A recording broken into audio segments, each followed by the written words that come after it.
In the White House, meanwhile, Chief of Staff John Kelly is being attacked for saying that hundreds of thousands of eligible illegal immigrants likely didn't sign up for DACA, in part because some of them may have been too lazy. Watch. There are 690,000 official DACA registrants, and the president sent over what amounts to be 2.5 times that number, to 1.8 million.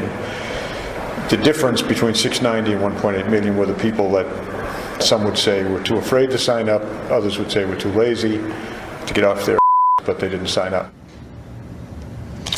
Well, the left is howling, of course, and jumping up and down like the hyenas they are. But think about what he said.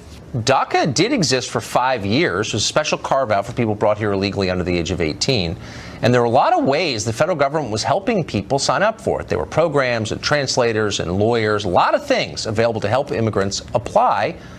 And yet more than 1 million people who are eligible to apply to the program failed to do so. Why is that exactly? And what does it tell us about them? Roberto Hernandez is an immigration activist. He joins us tonight. Roberto, thanks for coming on.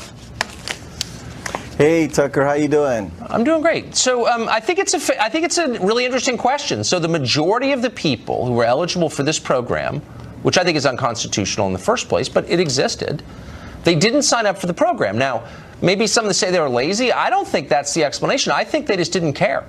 They didn't care about our law. They didn't care about following the rules in a country that's not theirs. And so they didn't. And I think that's worse than laziness, honestly.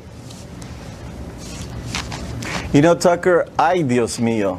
Oh, my God. You know, first of all, I can't believe John Kelly, the chief of staff of the White House of this country, using that kind of language.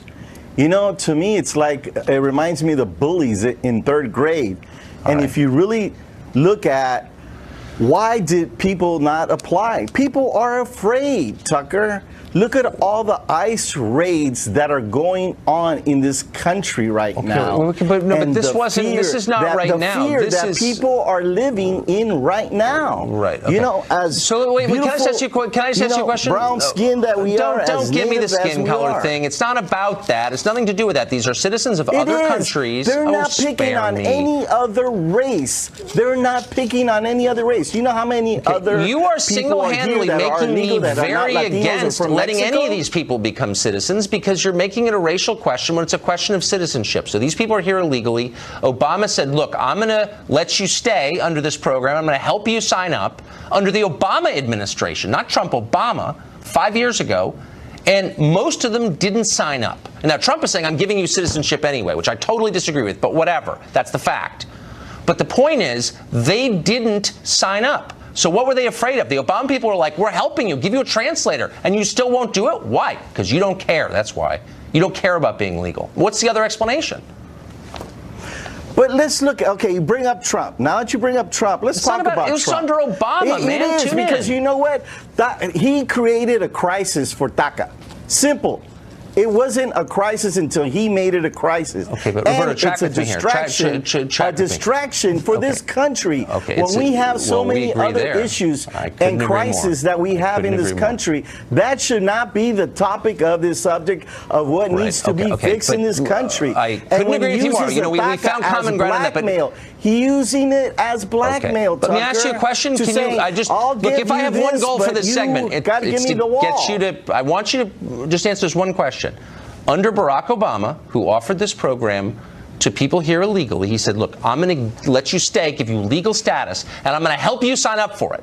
There's nothing I won't do to help you sign up for it. And most of them said, not interested. I'm turning down the programs, I'm turning down the translators, the safe spaces you're giving me. Why? Don't tell me it's they were afraid. He was asking them to sign up and helping them, and they didn't. What's the answer? Why didn't they do that under Barack Obama? Honestly. Well, that was temporary. And Barack Obama, quite candidly, failed by not getting immigration reform done the first year. You're not going to answer my question, are you? No, I am. I'm trying to answer your question. Didn't Barack Obama promise that he was going to do immigration reform the first year that he was in office? Does the president make the laws in this country, or does the Congress? Do you know? It's Congress. But right, there you go. Good. Obama also had Democratic control House, Nancy Pelosi was ahead of that. He also had the Senate that was Democratic control. Okay, so you're not answering my question. You're not answering my question. It's a really interesting question. I think it tells you a lot about this population that we're about to give citizenship to, who will be voting in our next election, or at some subsequent election. So I hope we can get to the bottom of that, because it tells us a lot. Roberto, thank you very much. Good to see you.